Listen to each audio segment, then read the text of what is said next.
तव कथामृतं तप्तजीवनं कविभिरीडितं कल्मषापहं श्रवणमङ्गलं श्रीमदाततं भुवि गृह्णन्ति जे भूरिदा जना। नमस्कार, अमृतबाणी चैनेले आपनादेर सकलके स्वागत। श्री श्री ठाकुर मा और स्वामीजीर रातुल चरणे शतकोटी प्रणाम जानिए शुरू करछि आमादेर आजकेर पाठ। 1885 अक्टोबर श्रीजुक्त रामतारণের गान ठाकुरेर भावावस्था। गान आमार এই সাধের বিনে যত্নে গাথা তারের হার, যে যত্ন জানে বাজায় বিনে উঠে সুধা অনিবার। ताने माने बाँधले डुरी शत धारे बय माधुरी, बाजे ना आलगा तारे टाने छिड़े कोमल तार। डाक्तार गिरीशेर प्रति गान एसब कि अरिजिनल नतून? गिरीश ना, एडविन आर्लंडेर थट, आर्नल्ड साहेबेर भाबलये गान। रामतारण प्रथमे बुद्धचरित हইতে गान गाहितेছেন। जुड़ाइते चाই कोथाय जुड़ाई, कोथा होते आसि कोथा भेसे जाई, फिरे फिरे आसि कत काँदी हासि, कोथा जाई सदा भाबी कोथाय। करहे चेतन के आछो चेतन, कत दिने आर भांगिबे सपन, के आछे चेतन घुमयो ना आर, दारुण घोर निबिड़ आधार। करो तम नाश हও हे प्रकाश, तोमा बिना आर नाहि को उपाय, तब पदे ताई शरण चाই। এই গান শুনিতে শুনিতে ঠাকুর ভাবাবিষ্ট হইয়াছেন।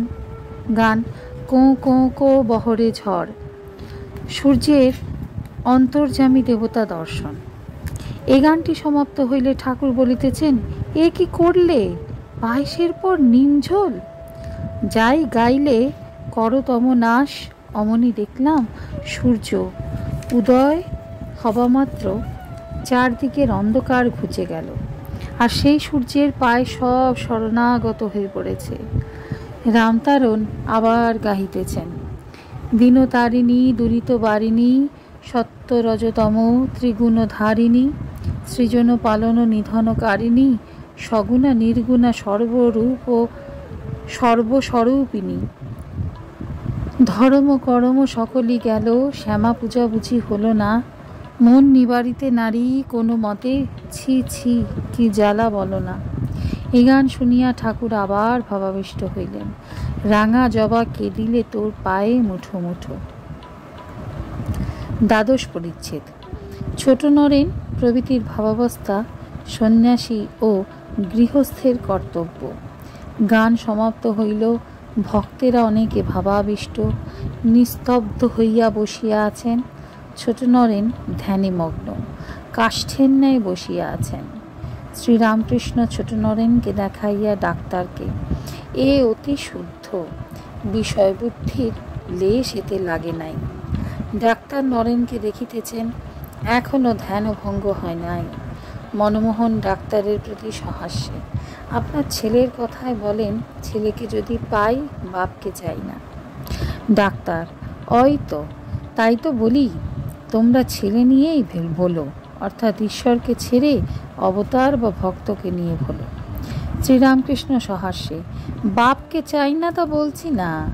ডাক্তার, তা বুঝেছি, এরকম দু একটা না বললে হবে কেন? শ্রীরামকৃষ্ণ, তোমার ছেলেটি বেশ সরল। শম্ভু রাঙামুখ করে বলেছিল, সরলভাবে ডাকলে তিনি শুনবেনই শুনবেন। ছোকরাদের অত ভালোবাসি কেন জানো? ওরা খাঁটি দুধ, একটু ফুটিয়ে নিলেই হয়, ঠাকুর সেবায় চলে। জলদুধ অনেক জাল দিতে হয়, অনেক কাঠ পুড়ে যায়। ছোকরারা যেন নতুন হাঁড়ি, পাত্র ভালো, দুধ নিশ্চিন্ত হয়ে রাখা যায়। তাদের জ্ঞানোপদেশ দিলে শীঘ্র চৈতন্য হয়। পাছে নষ্ট বিষয় লোকেদের শীঘ্র হয় না। দই পাতা হাঁড়িতে দুধ রাখতে ভয় হয়, পাছে নষ্ট হয়। তোমার ছেলের ভিতর বিষয়বুদ্ধি কামিনী কাঞ্চন ঢোকে নাই। ডাক্তার, বাপের খাচ্ছেন তাই, নিজের করতে হলে দেখতুম বিষয়বুদ্ধি ঢোকে কিনা। আজকের পাঠ এ পর্যন্তই। নমস্কার। কথামৃতে সুধাধারার সাথে শ্রী শ্রী ঠাকুর, মা ও স্বামীজির অনুত্থানের জন্য চ্যানেলটি সাবস্ক্রাইব করুন।